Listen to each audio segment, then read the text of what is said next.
So what's up sa inyo mga ka-drivers? Ngayong araw meron nga pala ako sa inyong bad news. Naplatan nga pala kagabi yung alaga nating tricycle. Pero ang good side guys, sa garahe ko na nga pala nakitang plat. Ang kaso guys, gabing-gabi na nga pala yon, kaya ginawa ko, inuwi ko na lang muna sa amin yung gulong. Bali guys, papunta nga pala ako nito sa vulcanizan. Mga ka-drivers, ipapa-tubeless na nga pala natin ang ating gulong dahil lagi nga pala tayo napaplat.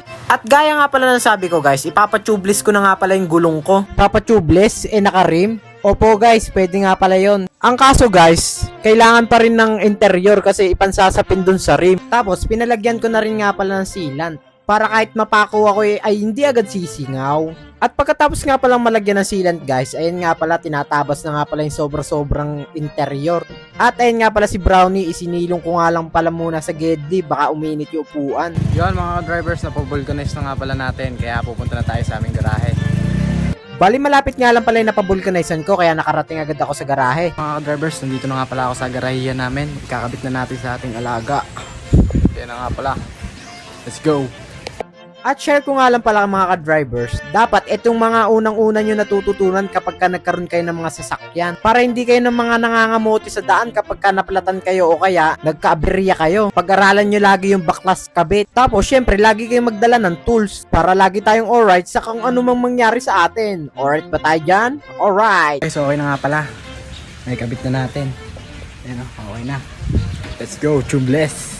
At ito nga pala guys, pagkatapos ko nga pala maikabit ang ating gulong, dediretso na nga pala ako nito sa aming paradahan. Nakachamba pa tayo pagkalabas natin ng isang pasahero. Alright, thank you Lord. Sa paradahan na nga pala tayo, maglilista na nga pala tayo ng ating pangalan.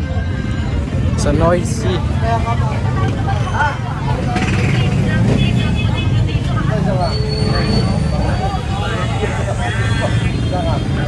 Alright. Mga drivers, sakto yung dating natin dito, awasan ng mga high school.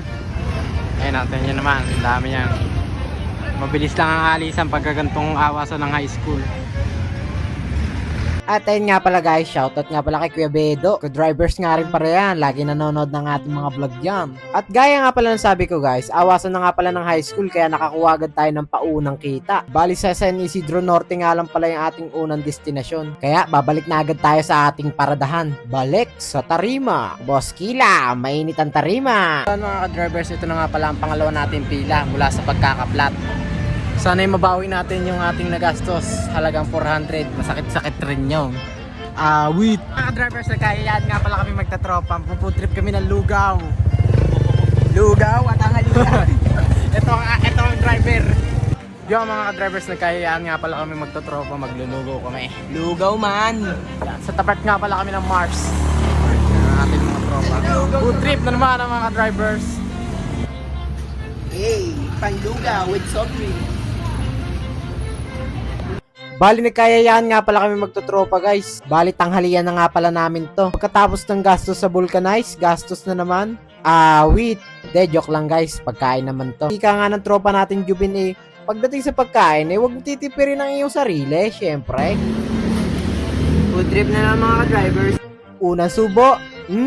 Food trip na naman ang mga drivers. Anong masarap kapag mainit? Ay digat dapat maglugaw. Ganyan tayong mga Pinoy kapag mainit ay magkakape. Pag malamig ay maghalo-halo. Ay kay gagaling ay. Mga baligtad bagay ang utak. Ay siya tikmay kung mapapaibig. Ay tignan nyo naman tong isang to, maluko. Nagmamadaling kumain baka daw malampasan ng kanyang lista. And as you can see guys, English. Tapos na nga pala kami kumain kaya maghuhugos na ating tropa. Haha, joke lang. Dumigay pa si Jan Junel Grabe ka na. Sa Tarima. Busog na busog ang ating tropang Jubin Mamaya iuwi kayong mag-CCR. Yung mga drivers, hapon na nga pala. As you can see. Crasher na nga pala kaya hanggang dito na lang muna. Salamat sa panonood nyo. Comment down below sa mga gusto pong pa-shoutout. Peace.